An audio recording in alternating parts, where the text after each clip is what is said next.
Қапал кәсіптік техникалық колледжі, мемлекеттік коммуналдық қазыналық кәсіпорын. Екінші курс, 20-шы топ, пәні өндірістік оқыту. Өндіріс шебері Аханова Гүлзауре Қанабек қызы. Қайырлы күн, құрметті білім алушылар.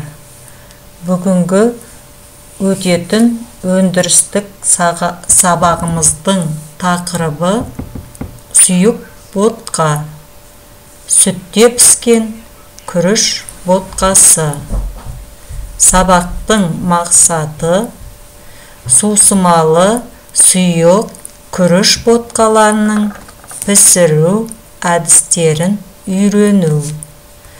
Пісіру уақытын белгілеу, дайындау және ұсыну процесін технологиялық тұрғыда бақылау.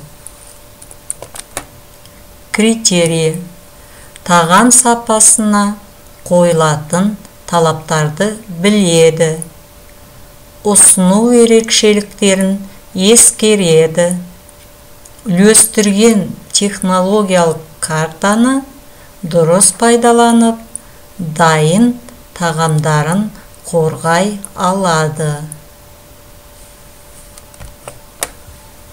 Дәптерге жазу. Сүтке піскен күріш ботқасы.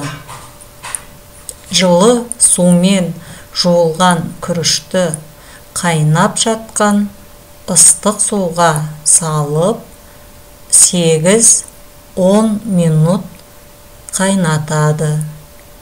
Сүзіп алып, ыдысқа салады.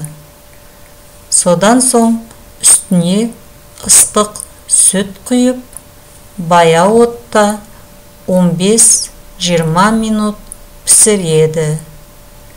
Ары қарай құмшекер, тұз қосып, қақпақпен бетін жауып, бұқтырады. Жіберер алдында бетіне сары май қосады. Сұйық ботқа тағамының сапасына қойылатын талаптар. Сұйық ботқаның дәнектері толық ісінген, жақсы піскен, формасын жоғалтпау керек. Консистенциясы біртекті, тарелкаға құйғанда ағатын сұйық масса түрінде болуы тиіс. Дәмі мен иісі ботқаға тән, ащы, күйдіргіш дәмі мен шіріген иісі болмау керек. Ботқаны ұзақ сақтауға болмайды. Сусымалы сұйық ботқалар 6 сағат ішінде қолдану керек. Алдарыңызда 1 килограмм жармадан ботқа пісіру үшін сұйық пен тұз нормасына арналған таблица тұр.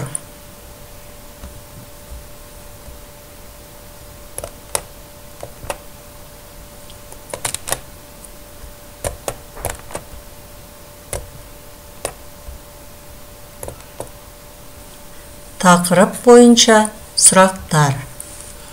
Ботқалар қанша түрге бөлінеді? Ботқаны пісірудің жалпы ережесін санап шығыңыз. Ботқаның пісу уақыты неге байланысты? Тұтқыр ботқадан қандай тағам әзірленеді?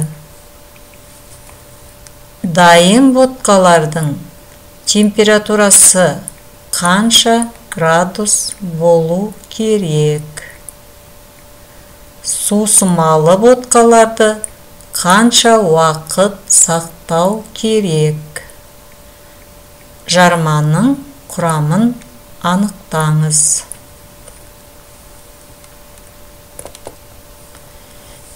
Кері байланыс. WhatsApp желісінде смайликтер арқылы сабаққа кері байланыс беріңіздер. WhatsApp-қа жазасыздар.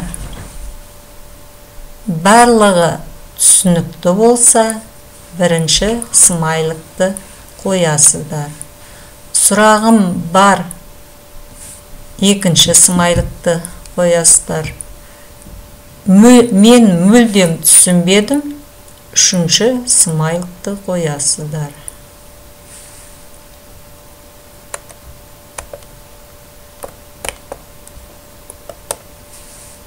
Үйге тапсырма. Ботқа тақырыптарын қайталап оқу. 7-ші слайдтағы 7 сұрақтарға жауап беру. Назарларыңызға рахмет.